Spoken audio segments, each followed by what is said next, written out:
parle d'installations hors d'usage, de graffiti, de squattage. Il y a plusieurs utilisateurs d'un parc de la Basse-Ville de Québec qui constatent une dégradation des lieux. Marie-Pierre, selon plusieurs, la Ville tarde à faire des travaux de réaménagement. On s'est rendu plus tôt, Yves, au parc Jean-Paul Lallier, qui est situé en plein cœur du quartier Saint-Roch. Ce qu'on constate sur les lieux, bien, c'est une fontaine qui est hors d'usage, des dalles de béton aussi qui sont fracassées, de l'éclairage qui ne fonctionne pas.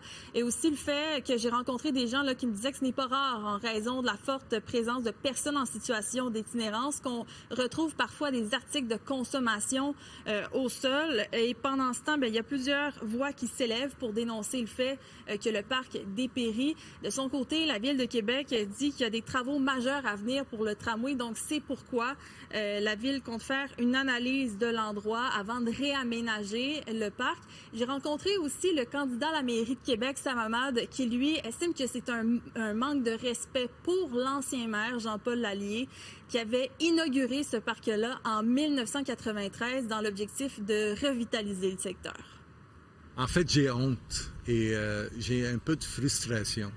Ce parc-là, c'est un symbole important, une reconnaissance au travail de le maire Lallier qui a travaillé très fort pour partir revitaliser Saint-Roch. Et donc, c'est important de se rappeler, de respecter M. Lallier, mais aussi le symbole de faire ça. Ici, il y a un bassin d'eau, là. Regardez, hier, j'ai vu des enfants jouer là-dedans. C'est inacceptable. Alors, il faut s'en occuper. Au lieu d'aller dépenser dans des voyages à l'international, je sais pas trop, c'est là qu'il faut donner des services aux citoyens. Il faut s'occuper de nos affaires avant tout.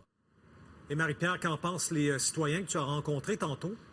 Bien, il y a plusieurs personnes qui veulent se rendre au parc justement pour en profiter souvent sur l'heure du dîner, mais ils se tiennent plus en bordure là, pour éviter les endroits où il y a beaucoup de personnes en situation d'itinérance. J'ai rencontré aussi un homme, vous allez l'entendre, ça fait 30 ans qu'il habite dans le quartier Saint-Roch et lui, il commence à éviter de plus en plus le parc. On sent que le parc vit de lui-même, il vit avec l'itinérance puis avec la délinquance, parce qu'on ne sent pas d'intervention de la part de la Ville de Québec. On a droit de pouvoir en profiter puis de l'habiter comme il y a 20 ans puis il y a 30 ans. Quand je suis arrivé dans le quartier, c'était merveilleux. Là, c'est tranquille aujourd'hui, ça fait que je profite. Mais peut-être tout à l'heure, ça va être vraiment centré. Toutes les bancs sont prises par des gens qui dorment. Disons qu'avec le temps, oui, il y a eu une légère dégradation, mais il reste qu'il faut tenir compte du milieu dans lequel on est. Hein?